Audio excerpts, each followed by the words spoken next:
గత కొంతకాలంగా సరైన హిట్స్ లేకుండా ఇబ్బంది పడుతున్న వరుణ్ తేజ్ తాజాగా మట్కా అనే ఒక కమర్షియల్ ఎంటర్ప్రైనర్ తో ప్రేక్షకుల ముందుకు వచ్చాడు. మీనాక్షి చౌదరి హీరోయిన్ గా నటించిన ఈ సినిమాను రామ్ తాళ్లూరికి చెందిన ఎస్ఆర్టీ ఎంటర్టైన్మెంట్స్, వైరా ఎంటర్టైన్మెంట్స్ బ్యానర్లు సంయుక్తంగా నిర్మించారు. గతంలో భిన్నమైన సినిమాలు డైరెక్ట్ చేసిన కరుణకుమార్ దర్శకత్వంలో ఈ సినిమా తెరకెక్కింది. ప్రమోషనల్ కంటెంట్ తో ప్రేక్షకులలో ఆసక్తి ఏర్పరచుకున్న ఈ సినిమా ఎట్టకేలకు ఈ రోజు ప్రేక్షకుల ముందుకు వచ్చేసింది. మరి ఈ సినిమా ఎలా ఉంది, ప్రేక్షకులను ఎంతవరకు ఆకట్టుకుంది అనేది ఇప్పుడు మనం రివ్యూలో చూద్దాం. దేశంలో గొడవల కారణంగా బర్మా నుంచి విశాఖ వచ్చిన శరణార్థి వాసు అక్కడే శరణార్థి శిబిరంలో ప్రసాద్కి స్నేహితుడవుతాడు. అయితే ఆ సమయంలో జరిగిన ఓ గొడవ వల్ల చిన్నతనంలో జైలుకు వెళ్లి బయటకు వచ్చిన తర్వాత పూర్ణ మార్కెట్లో అప్పల్రెడ్డి షాపులో పనికి చేరతాడు. కొబ్బరికాయల కొట్టులో పనిచేసే వాసు సుజాతతో ప్రేమలో ఎలా పడ్డాడు, ఆ తర్వాత జీవితంలో ఎలా ఎదిగాడు, దేశం మొత్తాన్ని నడిపే మట్కా కింగ్ ఎలా అయ్యాడు, అసలు మట్కా అంటే ఏమిటి, వాసు ప్రయాణంలో ఎంపీ నానీబాబు,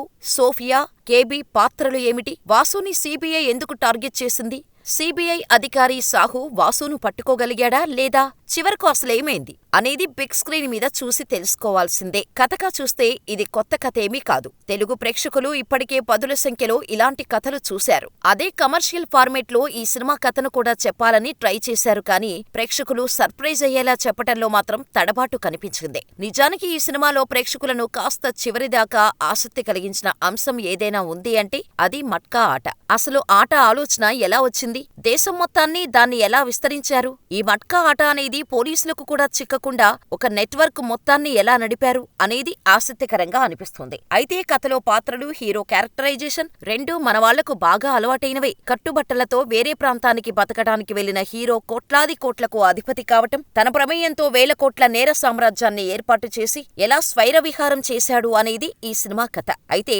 టైటిల్ ఉన్నట్టే మట్కా కథ ఇంటర్వెల్ వరకు అసలు మొదలు కాలేదు. ఆ తర్వాత సెకండ్ హాఫ్ సైతం ప్రేక్షకులను ఆకట్టుకునేలా లేదు. ఈజీగా ఊహకు దగ్గరగా రాసుకున్న సీన్లు ఏమాత్రం ఎగ్జైట్ చేయవు. ఇక నటీనటుల గురించి మాట్లాడాల్సి వస్తే వాసు అనే పాత్రలో జీవించాడు.